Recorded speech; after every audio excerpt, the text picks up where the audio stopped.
Motor Week, television's original automotive magazine.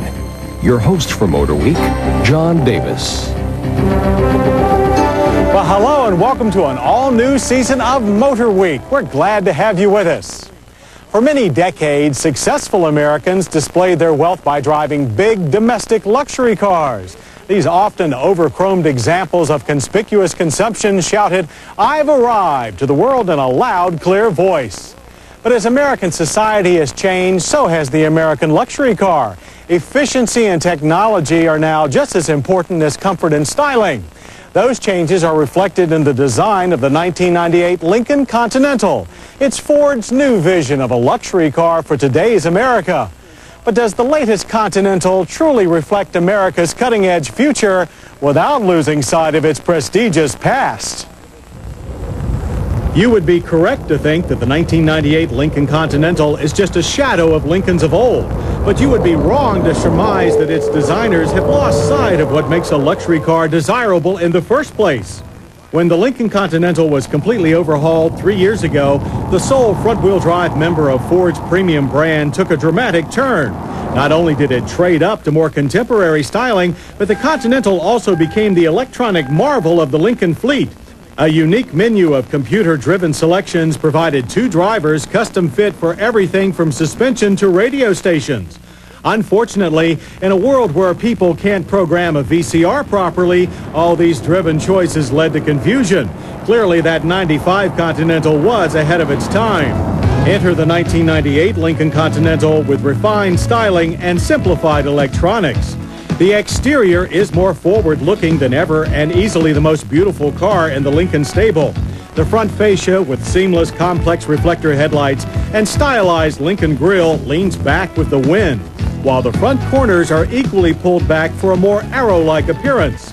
Fender hood and rear deck lid are dent-resistant SMC plastic to save weight. The rear quarter panels have been extended to give the styling balance, while taller taillights mark the car's passing. And a new overly thick chrome license plate surround also encircles extra-large backup lamps.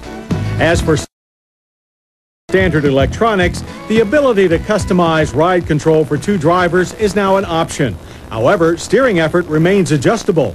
But after numerous laps of Ford's Dearborn Proving Grounds and prototype Continentals, we think the standard suspension setting will be most acceptable to the majority of Lincoln buyers. The Conti is still no handling king, but front-wheel drive plow is moderate. Fixed position gas-charged shocks grace each corner, with lower front spring rates to ensure a smooth ride. Air springs with load leveling remain at the rear. Turn-in is quick enough, especially when you leave the still adjustable effort steering system in its middle or normal position. At extremes, the low setting is too numb and light, while effort is needlessly heavy and high.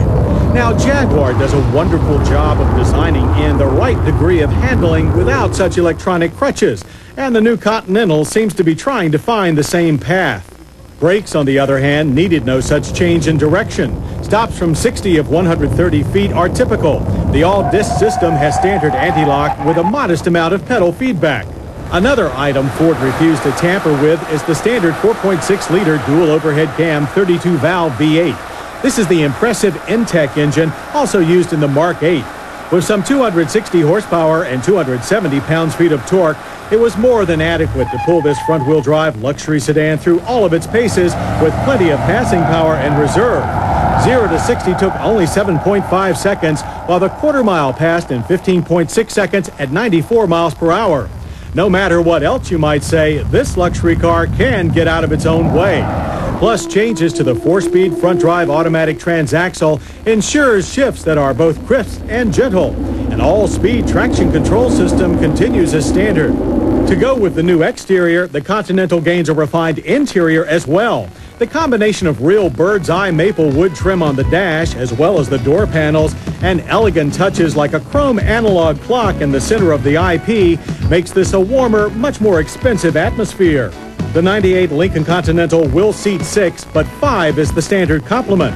The leather-trimmed driver's seat moves back a couple of inches to make getting in easier. 2-position seat memory is standard, as are seat-shaped controls. Power lumbar support adjust is included, but tilting the steering wheel is still done by hands alone. Front seat padding is full while support good with plenty of head and legroom for 6-footers. If you order the heated seats, both bottom and back can be warmed. Controls are easy to reach, including the gear shift, which has a polished metal faceplate that reminds us of an Audi A8. Indeed, the clear fluorescent analog gauge cluster also looks like it belongs in a megabuck sports sedan. But we still think the message center operation is confusing. The center console with retractable front cup holders is also new. Automatic climate control is standard with new rear air vents. We expect good climate control in a car of this class. We also expect a great sounding stereo.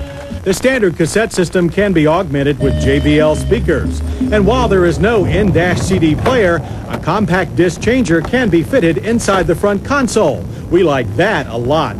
The rear bench seat is broad and cushy with room for 3 adults in a pinch. The center armrest has acquired new cup holders. There is no in-car opening to the trunk, but the trunk lid can be opened with the key fob.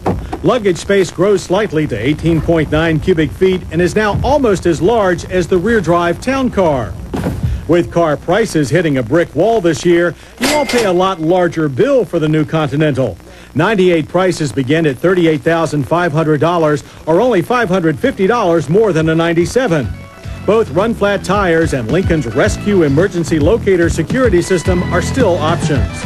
The base price for the 98 Continental should be just under its main rival, the Cadillac Seville, which gets a complete redesign this year. For those that have grown up with front-wheel drive and are ready to make the move to a luxury sedan, the Lincoln Continental is an intelligent choice. There is nothing alarming about its beautiful styling or its more modest use of electronic driver assist. In this car, as in every car that has ever worn the Continental name, pampering and pleasing owners comes first. It's just that the 98 Connie targets owners that want more than just a living room on wheels.